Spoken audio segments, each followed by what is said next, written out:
Good evening and welcome to the show. My name's Neil Reynolds and this is Sports Weekly.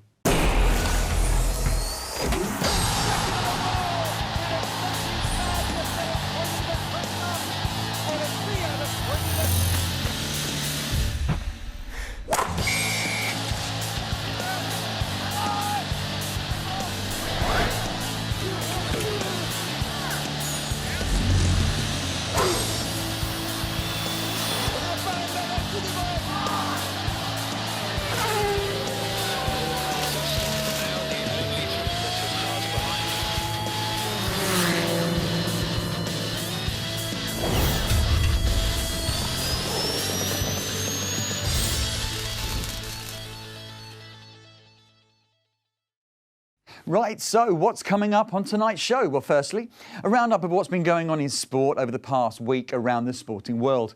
We take a look at sports medicine with Dr Zaf Iqbal from Crystal Palace Football Club. Also, we'll be going behind the scenes at the home of cricket as we take a tour of Lords. And finally, we hope to leave you inspired as we visit the two oldest members of the England Football Supporters Club and hear some of their stories. But first, here's the latest news and gossip.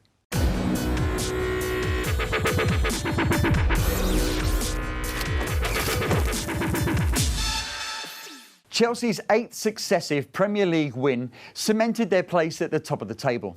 But their victory at the Etihad Stadium ended in chaos as Manchester City's Sergio Aguero and Fernandinho were sent off in injury time. Antonio Conte's side delivered an impressive statement of intent as they cut City apart on the break after going behind to Gary Cahill's own goal on the stroke of half-time when he diverted Jesus Navas's cross beyond keeper Thibaut Courtois. The game turned on Kevin De Bruyne's 56th minute miss, with City in control, crashing Navas's cross against the bar from inside the 6-yard box. Chelsea, well, they were level on the hour when Diego Costa outmuscled Nicolas Otamendi to score, and they were ahead 10 minutes later when substitute Willian raced clear to beat City keeper Claudio Bravo. Eden Hazard completed a magnificent win for Chelsea with another goal on the break, showing too much pace for Alexander Kolarov to wrap up 3 vital points. City manager Pep Guardiola, well, he was asked if he thought that City had lost because of the officials. We didn't win because we missed a lot of chances, not for the referee. Never in my life in 7 years, but we are in England and you know perfectly how it works here. You didn't follow my press conference in Spain, in Germany. I never, maybe a few times, 1 day or 2 days, but in a regularly I respect a lot. It just, again, I have to understand them, that's all. Tottenham, well, they re-emerged this weekend with a 5-0 win over Swansea with goals from Harry Kane and Christian Eriksen. Manchester United dropped points yet again as they drew 1-1 with Everton. Marouane Fellaini giving away an 89th minute penalty. Now, the Premier table now looks quite familiar with the top 5 all expected to be there at this point in the season. Now, a small Brazilian city held a massive funeral on Saturday to honour its football team, wiped out at the height of their glory in a plane crash that killed 71 people. Chapecoense Real were lighting up the pitch, but the club's fairy tale season was cut tragically short on the night of the 28th of November, when the charter plane flying them to their next match ran out of fuel and smashed into the mountains outside of Medellin, Colombia. Fireworks lit up the sky over the stadium in Chapeco as 2 Brazilian Air Force planes transporting the team's coffins touched down at the southern city's airport in pouring rain. The coffins were draped in the green flag of the club and were unloaded onto a red carpet under military escort as victims' family and friends watched with a mix of sobs and cheers. Inside their stadium, a single set of goalposts remain. The 1-star goalkeeper Marcos Danilo Padilla, 31, defended in the semi-final match with a heroic last-minute save that sealed Chapecoense's fateful trip to the finals. England equalled their record of 14 consecutive Test victories with a 37-21 win over Australia at Twickenham. The Wallabies made a frenzied start, with Sefania Naivalu going over for a try and 2 more being ruled out. Australia gifted Jonathan Joseph a try before 2 Bernard Foley penalties gave the visitors a deserved half-time lead. But England were excellent after the break. Marland Yard, Ben Youngs and Joseph touching down for a fourth consecutive win over the visitors this year. England last won 14 tests in a row between 2002 and 2003 during the build-up to their World Cup triumph in Australia. In other news, Ronaldinho has signed for stricken side Chapecoense Real for free and will also play for free this season. Manchester United striker Zlatan Ibrahimovic says if he had deliberately kicked Everton's Seamus Coleman in Sunday's 1-1 draw, he would have, quote, put him to sleep. And finally, Marouane Fellaini's 100th appearance for Manchester United was celebrated by the club's Twitter account, just moments before he gave away the penalty which cost his team victory at his former club, Everton. Now, coming up this week in sport, the Champions League group stages finish this week on Tuesday and Wednesday. On Thursday, England start their fourth test in Mumbai against India. And on Saturday, Anthony Joshua faces Eric Molina in an IBF world title fight. And that was this week's news and gossip.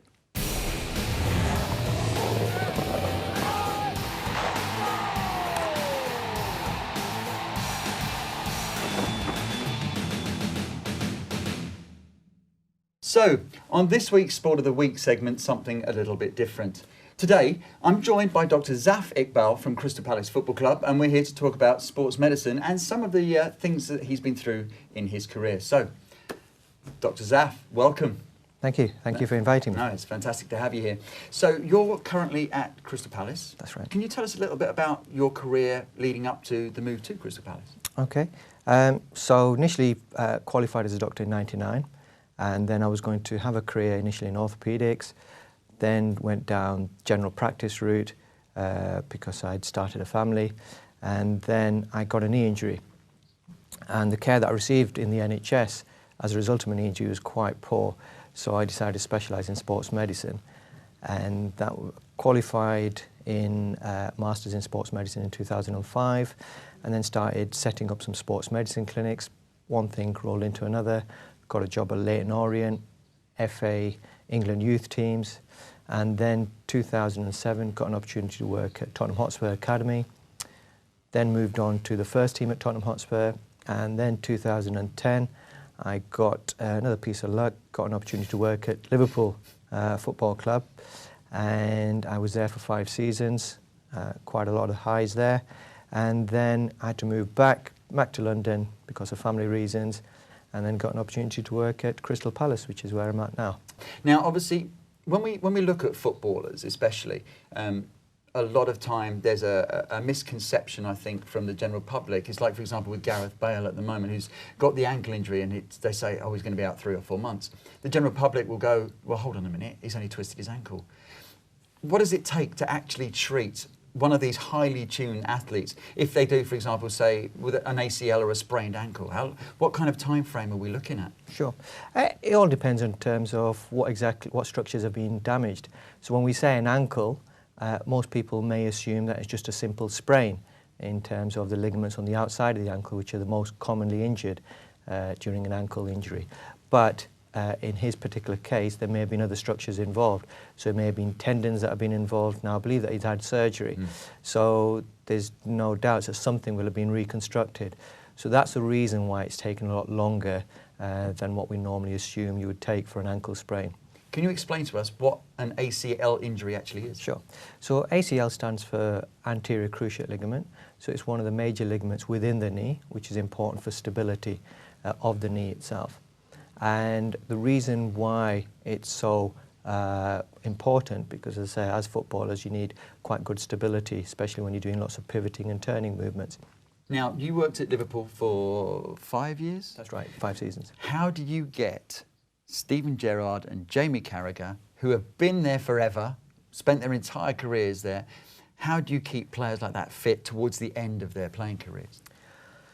To be honest, Jamie Carragher was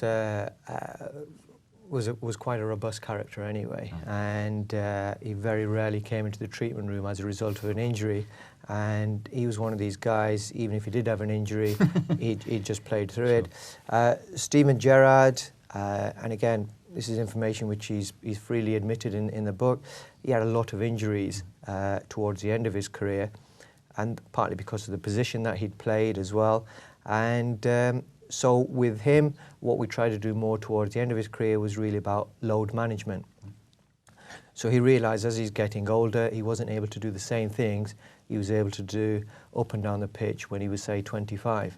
So I think the biggest change has really been, as players are getting older, carefully monitoring their individual loads, because that's the most important thing. Wow. Now, at Tottenham Hotspur, you had a freak of nature that I like to think as probably one of the best central defenders this country's ever had in Ledley King, and didn't play as much for England as he should have done, because if the rumours are true, he had no cartilage in his knee, if that's right.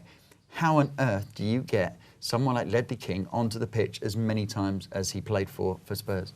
And again, this is something that has been openly discussed, and Harry Redknapp has come out and openly said that literally with Ledley King, it was about playing him for games, and then the rest of the week it was just about strengthening and load management. He'd be wheeled out the day before the game, and he'd train, and then he'd play the game. And as you said, he really was a freak of nature. You know, he looked after himself well, and ate the right kinds of foods. And that partnership that you had with Jonathan Woodgate, both of them played a huge number of games that season where they did very well. Wow. Well, look, Dr. Zaf, thank you so much for your time today. It's been absolutely insightful into not only your career, but obviously what goes on in football clubs around the country. So that's all we have time for this week's Sport of the Week, and a massive thank you to Dr. Zaf Iqbal coming to us today from Crystal Palace Football Club. Thanks very much. Thank you.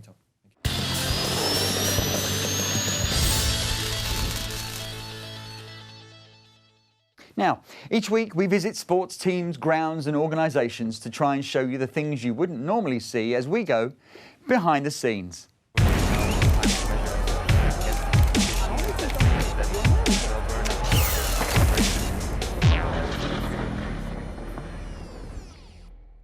This week we were lucky enough to go to the home of cricket, Lords, and our guide John, well, he took us through some of the most historic corridors and hallways in sport. Into dressing rooms and into the media centre, we covered every inch of Lords cricket ground just for you. Take a look.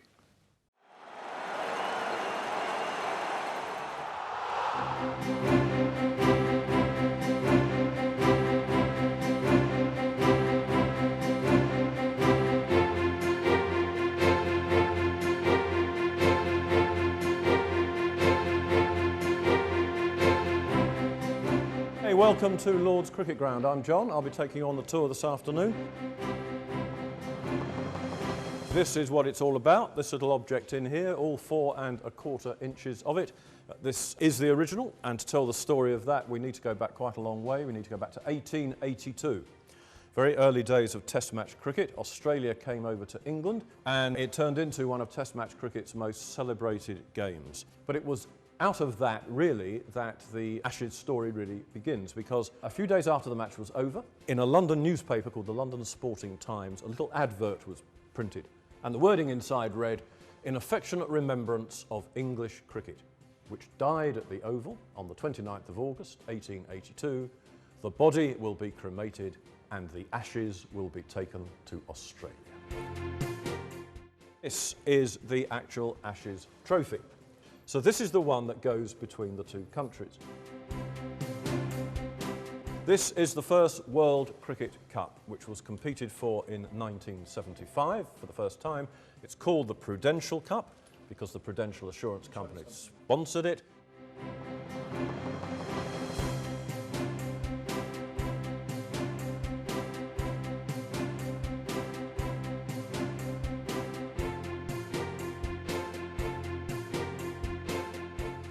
So this is the home dressing room, but when we're in here we mostly concentrate on the honours boards, which are these 2 huge boards you see over here.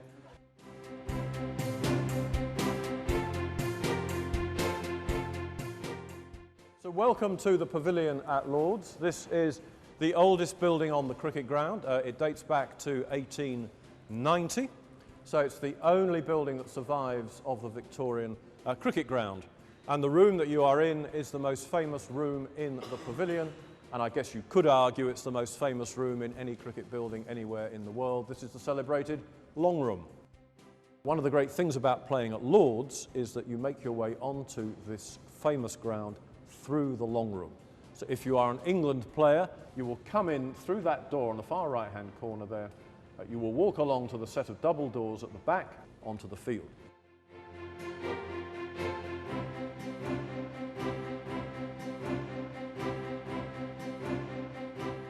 Lord's Cricket Ground is the biggest in England, but if you're used to the MCG or you're used to Eden Gardens, it probably looks fairly small, and the capacity is relatively small compared to those. We can seat just under 30,000 spectators at the moment. So, give you a quick tour of the ground. We're in the mound stand here. The larger of the two stands is named after one of England's finest ever batsmen. So the lower part is where the journalists sit. You can fit 118 journalists in there, and they get an excellent view of the game.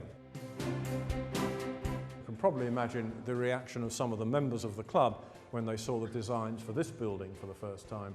The main argument was not so much that they hated the building in itself, it was the point that this is a traditional cricket ground. Those members who said we don't want a spaceship or a flying saucer permanently stuck on Lord's Cricket Ground had the chance to put their point of view. And those who said, look, it's 1999, we're about to get into a new century, well, new millennium, we need to have a building at Lord's that reflects modern values. That building at the far end, it's a great building, but it's of its time. We need something at this end of our time. And this building was constructed during the winter of 1998-99 for the cost of around £5 million.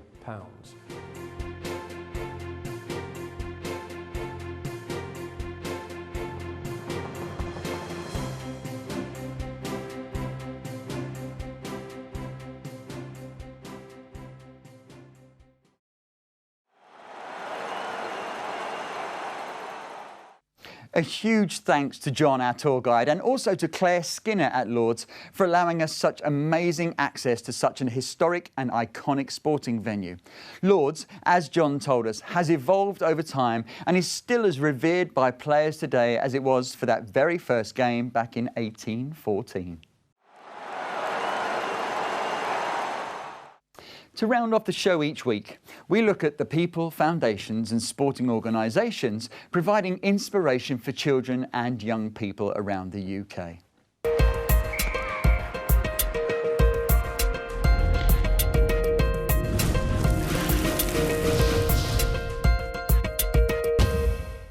In our Inspired segment this week, we got to meet two fascinating young men who just happen to be the two oldest members of the England Football Supporters Club. Take a look. When there was only a minute to go, England still had no thought of being content with that one-goal lead.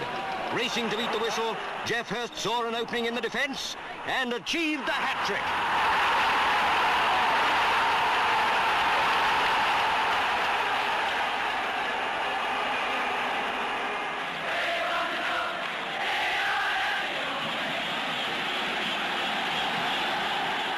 Bobby Moore led England up to the Royal Box to receive the Jules Rimet Cup and the winners' medals. To be here as winners of the FA Cup has often been described as the summit of a footballer's ambition. How much greater was the triumph they enjoyed now. I saw the first game against Uruguay. It was 0-0 draw, and then because I worked at Ebrights and they closed down for a fortnight, the whole firm went on holiday. I was on holiday, so.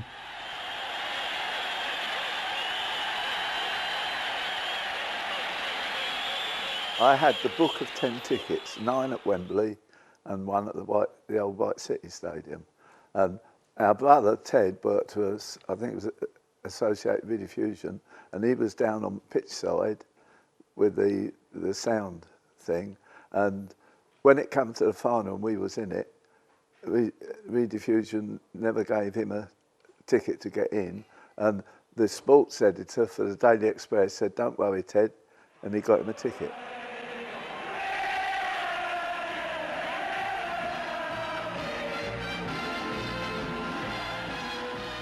I went to southern Italy when we got knocked out by penalties in Turin. I was one of about 300 England supporters that went all the way down the south, and Italy beat us, like, you know. And I think if you say to me, what's your saddest day in football, it was when Germany got a free kick they didn't deserve, and who did the ball hit? Paul Parker, a Queen's Park Rangers player, and Shilton was too far off his line. If Shilton had been on his line, it was an easy catch. You know, he was about 10 yards off his line. It went, dropped behind him. People like McKay, the Tottenham player, Chopper Harris, and the Liverpool bloke, and Bremner and others, they couldn't play today because as soon as they tackle, I mean, we had one at QPR, and he may be going to Glasgow Rangers, Jay Barton. He was fouled left, right and centre, never getting no free kicks, and as soon as he does a foul, yellow card or a red card. You know.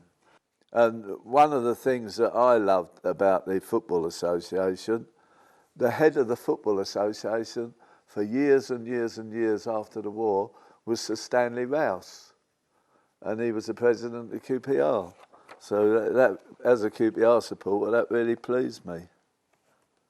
I think this World Cup Willie called me £2 in 1966. Now I suppose it'd be worth £30–40 as an antique. Yeah. No, so I bought that. I did have a replica of the World Cup, but over the years that's gone. And that is the flag that I waved, because most of the 7 days didn't have the Cross of St George. It was Union Jack. This is why I think the FA say I'm the oldest England supporter, because I went to all the wartime internationals. The Victory International, they never recorded them because they weren't official matches. And we played Belgium just in about June or July in '45, just after the war with Germany ended, before the war with Japan had ended, you know, and that was great. And my son actually paid £200 to have that as a birthday present printed on the thing. And here comes Hurst. He's got some fiddler on the pitch. They think it's all over. It is now. It's 4. So we've had some great times, haven't we? Yeah. Following England. So a big thanks to Dennis and Bill and to the Greenford British Legion Club for allowing us to film there. If Dennis and Bill have inspired you to find out more about joining the England Football Supporters Club, visit the website at www.englandsupporters.thefa.com. So, that's almost all we have time for tonight, but just to remind you, you can get in touch with us on social media. Please tweet us your sporting pictures from this week to @ICSportsWeekly or on the Sports Weekly Facebook page, or email us at sports@islamchannel.tv. Coming up on next week's show, well, we go behind the scenes to find out how a pool table is made and be inspired as we join 2 young reporters from Football Beyond Borders at their meeting of a lifetime. Thanks for joining us here on Sports Weekly. Have a great week wherever you're watching your sport. We'll see you same time, same place next week. Bye for now.